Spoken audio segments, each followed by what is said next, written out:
उत्तर प्रदेश में गोरखपुर और गोरखपुर के महाराजगंज जिले में गांव का क्या नाम है? झुंगवा। तो झुंगवा में ये रोशनी कुमारी है। हाँ, आज कुमारी रोशनी का मुंडन संस्कार हो रहा है। मुंडन संस्कार आप सब जानते हैं, भारतीय परंपरा और सभ्यता में 16 संस्कार होते हैं, गर्भाधान संस्कार से लेकर अंतिम संस्कार तक। उसमें अन्नप्राशन के बाद ये मुंडन संस्कार का मौका आता है जब बाल उतारे जाते हैं। कबीर साहब ने कहा है, मूड़ मुड़ाए हरि मिले, सब कोई लेहु मुड़ाए, और बार बार के मूढ़ते भेड़ ना बैकुंठ जाए। बार बार हर साल मूड़ते हैं भेड़ को, ऊन निकालते हैं, आपके गर्म कपड़े बनते हैं, लेकिन कोई भेड़ बैकुंठ नहीं जाता है। तो मुंडन से कोई बहुत ऐसी बात नहीं है जो पारंपरिक रूप से हम समझते हैं। असल में मुंडन का मतलब है, मूड मुड़ाना बहुत सरल है, मन मुंडन आसान नहीं, व्यर्थ भभूत लगाना तन पर, यदि भीतर का ज्ञान नहीं।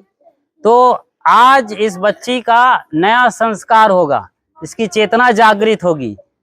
इसके जो पुराने कसाय कलमश रहे हैं पूर्व जन्मों के, ये बच्ची भले सो जाए मगर इसकी चेतना नहीं सोती है। आदमी के भीतर जो सुनने वाला है ना, कान तो खिड़की है, खिड़की के भीतर पीछे बैठा है वो सुनने वाला, वो सुनता है।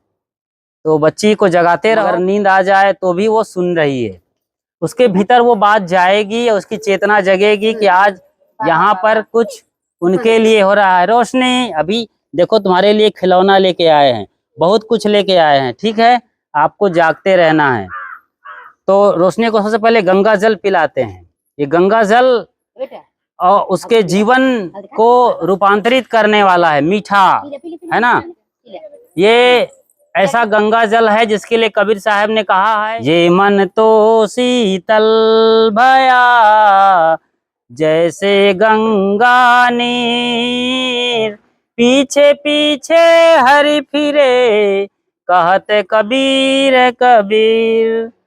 तो आपका मन निर्मल रहेगा। ये एक बढ़िया दिव्य देवी बनेगी। नवरात्रि का सीजन चल रहा है, 9 देवियों की पूजा हो रही है। ये भी एक देवी है इस घर के लिए।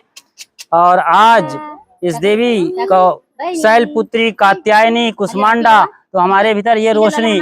हाँ, पियो मीठा, ऐसा, बस बस बस, हाँ बस बस। रोशनी कुमारी की दादी बैठी है, उसके दादा बैठे हैं, उसकी मम्मी है पीछे, उसकी बुआ और सारे मौसा मौसी बुआ परिवार रिश्तेदार सब लोग हैं। रोशनी, बच्चा जब जन्म लेता है तो उसके बाल माँ के गर्भ में तैयार हो जाते हैं। वो बारीक बाल है, इसको रोम कहते हैं। रोम के साथ गर्भ का जो उस वक्त के पदार्थ हैं वो सब आते हैं, उसके वायरस वगैरह आ जाते हैं, इसलिए उनको नहलाया धुलाया जाता है।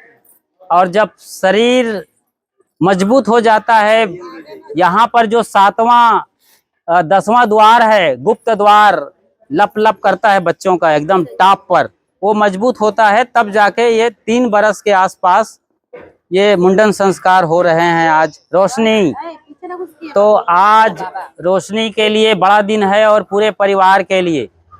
रोशनी का मुंडन हो रहा है, मतलब पूर्व जन्म के जो दुष्कृत्य रहे हैं, भूल के कर्म रहे हैं, निम्न कोटि के कर्म रहे हैं, उसको तो हम निकालेंगे ही, लेकिन इसके साथ साथ इन्हें नए संस्कार देना है। पूरा घर को आज जागना है, समझना है कि हमें अच्छा संस्कारों से जीना है, ताकि रोशनी उसको देखेगी और रोशनी भी सीखेगी। तो बच्चे के अचेतन मन में 7 साल की उम्र तक आप जो सोचते हो वो डाल सकते। जैसे बच्चा अभी बिल्कुल मुलायम मिट्टी के तरीके से है, या कोमल पेड़, इस पेड़ को जिस तरीके से सीधा करना चाहोगे आप कर सकते हो। पेड़ मजबूत हो जाता है, फिर टूट जाएगा मगर सीधा नहीं हो गया, टेढ़ा मेढ़ा। तो आज ये रोशनी के लिए जो अवसर बना है संस्कार का, आज इसके कर्म जागेंगे, नए संस्कार बनेंगे, इनमें दिव्यता भव्यता आएगी। और ये दोनों कुल को तारने वाली रहेगी। माई मैं दोनों कुल उजियारी, कबीर साहब ने भजन में गाया है। अपना घर का ये पक्ष भी, और जहां जाएगी, चाहे ये गृहस्थ मार्ग में तय करेगी बाद में, या फिर संस्कार होगा तो साधु साधुनी बनेगी, तो वो कुल को भी तारेगी। ये बाल का ही मुंडन नहीं करना है, मन के भी मुंडन करना है। आज से आपको बढ़िया मीठा बोलना है ना? बोलना साहेब बोलना है। बोलो साहेब, बोलो तो, बोलो साहेब। देखो तुम्हारे पिताजी का भी नाम साहब है ना? क्या नाम है पापा का? साहब। बोलो क्या नाम है पापा का? साहब राय। ऐसे ही हमारी परंपरा में कहते हैं साहेब बंदगी। साहेब मतलब स्वामी, और बंदगी मतलब वंदना करना। हे पूज्य, हे बड़े, हे प्रतिष्ठित, हे गुरुजन, हम आपकी वंदना करते हैं। ये है साहेब बंदगी। बोलो बेटा साहेब बंदगी। बोलो साहेब, बोलो तो। चलिए बच्ची सीख रही है, उसकी मम्मी बोलेगी। बोलो मम्मी उसकी साहेब बंदगी बोलो, हाथ जोड़ के बोलो। हाँ आप भी बोलो जी, उनके पापा बोलो ऐसे। हाँ साहेब बंदगी मैंने बताया अर्थ। हे गुरुजन, गुरु मतलब श्रेष्ठ जो भी हैं, बड़े बुजुर्ग सब। मम्मी पापा हमारे घर के सबसे बड़े सदस्य होते हैं। भगवान जिन्हें कोई देखा नहीं आज तक, वो कहीं है मान लो, थोड़ी देर के लिए मानते हैं भगवान है, तो वो ना दिखाई देने वाला माँ बाप है। लेकिन माँ बाप साक्षात भगवान है, दिखाई देने वाला। माँ बाप साक्षात दिखाई देने वाले भगवान हैं। तो इनके कहाँ गए बुद्धिराम जी? दिख नहीं रहे हैं फिलहाल। कहीं गए क्या? बाहर चले गए? बुलाओ उनको, बुद्धिराम को। और बुद्धिराम की कहाँ गई? उसकी धर्म पत्नी कहाँ गई है? ये बैठी हैं, दादी हैं। अच्छा अच्छा, दादी। क्या नाम है दादी का? दादी का नाम बताओ। विद्या देवी, विद्यावती। देखो कितना नाम है बढ़िया। दादा का नाम बुद्धिराम, बुद्धि का मालिक है, ज्ञान गुण सागर है। और दादी विद्या देने वाली है, विद्या देवी विद्यावती है। और माँ का नाम क्या बताया? सीमा जी हैं, सीमा देवी, है ना? बढ़िया। अपनी लक्ष्मण सीमा रेखा में रहना है और अपने को जीना है। और पिताजी साहब राय हैं। बाकी ताऊ हैं, ताई हैं, चाचा चाची तो शायद नहीं है, दूर के रिश्ते में हैं। ये बुआ है, क्या नाम है आपका? अन्नू। और दूसरी बुआ, और कितनी बुआ हैं? राधा और अन्नू, 2 बुआ हैं। बढ़िया। तो ये पूरा घर भरा पूरा परिवार है। इनका नया घर भी बना है ये। इसका भी आज गृह प्रवेश या गृह उद्घाटन होने जा रहा है थोड़ी देर बाद। तो आइए अब रोशनी को हम सजाते हैं, उसकी ज़िंदगी को संवारते हैं, उनके मन को संवारते हैं। और उनके लिए ये मंगल कृत्य कर रहे हैं। ये मांगलिक अवसर है। ये भारतीय संस्कृति और परंपरा की गाथा और कथा है, जहाँ पर पंडित आते हैं। पंडित केवल कुछ औपचारिकता निभा देते हैं, जिंदगी का मर्म नहीं समझाते हैं। इसलिए पंडितों से कराने के बजाय सद्गुरु संतों से कराना ज़्यादा बेहतर होता है, क्योंकि सद्गुरु संत संस्कार देते हैं। संत संस्कारी देते, संस्कारवान होते हैं और वो संस्कार ही देते हैं। तो इनके जीवन में दिव्यता और भव्यता आए। बोलिए सद्गुरुदेव की जय हो, जय हो। रोशनी कुमारी की फिलहाल तो अकेली है, और उनके परिवार तो पूरे हैं, भरे पूरे। तो रोशनी के जितने भी यहाँ पर बाल मित्र आए हुए हैं, उनकी और उनके परिजन, उनके माता पिता, गुरु गोविंद, सबकी आज यहाँ पर क्या है? चंदन है। चलिए जय हो रक्तचंद, जय हो। रोशनी कुमारी बढ़िया देख रही है और सब बातों को समझ रही है। आज ये अपने संस्कार में जाएगी, बढ़िया मधुर भाषणी बनेगी और आज्ञाकारी बेटी होगी, घर संभालेगी। आप घर की बड़ी बेटी हो, है ना? हाँ, आपको घर देखना है, समझना है, अच्छी पढ़ाई करना है, एयर स्पेस में जाना है, इसको बढ़िया पढ़ाना है आप लोगों को, अच्छी भाषा बोलना घर वाले, अच्छा खान पान रखना है इसके लिए, ताकि इसका खान पान भी ना बिगड़े। और भक्ति भजन में मन लगाए रखना है, संतों को बुलाना है, संतों के साथ बैठ कर के भजन सत्संग का सब विधि विधान से करना है। तो मुंडन का कुल मिलाकर के मतलब हुआ मन का मुंडन होना। शरीर में सिर ऊपर का हिस्सा है, ये नारियल के जैसा है। पहले परंपरा रही है कि देवी के सामने जो भक्त होता था, उपासक होता था, वो अपने गर्दन को भी काट के चढ़ा देता था। इतनी महिमा रही है। फिर धीरे धीरे गर्दन काटने की परंपरा खत्म हुई भारत की देश में परिस्थिति में। फिर लोग नारियल चढ़ाने लगे। नारियल में भी 2 आँख होती है, नाक होते हैं और बूचा बाल जैसे बूच। नारियल देखा, नारियल का प्रसाद खाया ना, नारियल, हाँ। तो ये सिर भी नारियल जैसा ही। जटाजूट उसको भी निकाला जाता है, जटाजूट, उसका जटाजूट निकाला जाता है और फिर नारियल को फोड़ना, मतलब अहंकार फोड़ दिया जाता है। कोई अहंकार में मत जियो, विनम्र होकर के, मृदु होकर के, छोटे बन के जीना चाहिए। यही सबसे बड़ा संस्कार है। नन्हा होए के पीऊ। बच्चा जब छोटा होता है तो अपनी माँ का दूध, बच्चा छोटा होकर के दूध पीता है। बड़ा होकर के कोई दूध नहीं पी सकता है।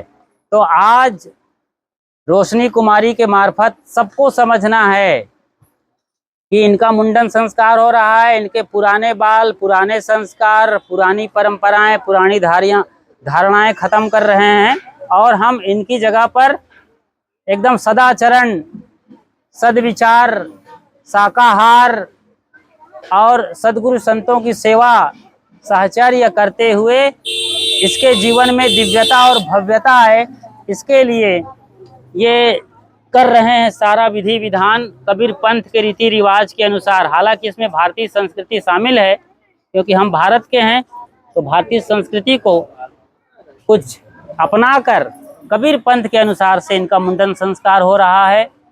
सकलो दुर्मति दूर करूं, कबीर साहब का लाइन सुनो। अब बिल्कुल आखिरी पे आ गए हैं। कबीर साहब ने कहा है, सकलो दुर्मति दूर करूं, अच्छा जन्म बनाओ, काग गवन गति छाड़ के हंस गवन चली आओ। मतलब सकलो दुर्मति, सब तरह की दुर्बुद्धि है, खान पान की दुर्बुद्धि, नशा पत्ती, शराब, मांस, मदिरा, सबको त्याग करना चाहिए।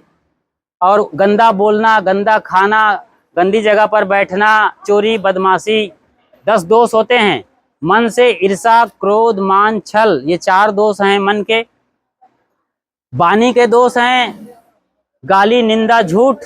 और तन के दोष हैं हिंसा, हत्या और व्यभिचार। हिंसा, हत्या, व्यभिचार नहीं करना है। गाली, निंदा, झूठ कभी नहीं बोलना है। और ईर्षा, क्रोध, मान, छल को त्याग देना है। इसका त्याग कर दिए तो 10 दोषों से अलग, एकदम मीरा जैसी हो जाएगी हमारी रोशनी, और बढ़िया गीत गाएगी, भजन गाएगी, और नेता बनेगी तो फिर बड़ी नेता बनेगी देश की, प्रधानमंत्री और राष्ट्रपति मुर्मू जैसी। खिलाड़ी बनेगी तो फिर पीटी उषा बनेगी। अंतरिक्ष में जाएगी तो फिर कल्पना चावला और सुनीता विलियम्स बनेगी। और ध्यान करेगी, साधना भक्ति, सहजोबाई, मीराबाई और राबिया बनेगी। माता मदालसा ने अपने कई बच्चों को संस्कार में लगा दिया। तो ऐसा दिव्य गुण इनके माता पिता, बड़े बुजुर्ग, माँ बाप, ताऊ ताई, दादा दादी सब में आए। इन्हीं भाव के साथ आइए। यहाँ हमारे नाई साहब भी बैठे हुए हैं और वो फिर बाल पूरा बनाएंगे। हम इनके बाल का जरा सा यहाँ पर ओम सद्गुरु देवाय नमः, गुरुर् ब्रह्मा गुरुर् विष्णु गुरुर्देवो महेश्वरा। सदगुरु की कृपा बरसती रहे बिटिया पर। रोशनी कुमारी, हाँ साहेब, सदगुरु पहुँचे हुए हैं आपके दरबार। वाह, बढ़िया रोशनी, बढ़िया देख रही है आज। ध्यान मूलम गुरुर्मूर्ति, पूजा मूलम गुरुपदम, मंत्र मूलम गुरुर्वाक्यम, मोक्ष मूलम गुरुर्कृपा। सकलो दुर्मति दूर करो, अच्छा जन्म बनाओ, काग गवन गति छाड़ी के हंस गवन चली आओ। बोलिए सदगुरु भगवान की, रोशनी के माता पिता की, रोशनी के दादा दादी की, रोशनी के बुआ और उनके तमाम पूरे परिवार की, समस्त संत गुरुजनों की साहेब बंदगी साहेब। तो इस तरीके से ये रोशनी कुमारी का मुंडन संस्कार क्रिया अब संपन्न होने की दिशा में है और रोशनी का जीवन दिव्य हो, भव्य हो, इसके लिए खूब आशीर्वाद बिटिया को, बढ़िया जीवन जिए, आप लोग अच्छे संस्कारवान बने और आपका घर सुख शांति और समृद्धि से भरपूर रहे। बोलिए सद्गुरुदेव की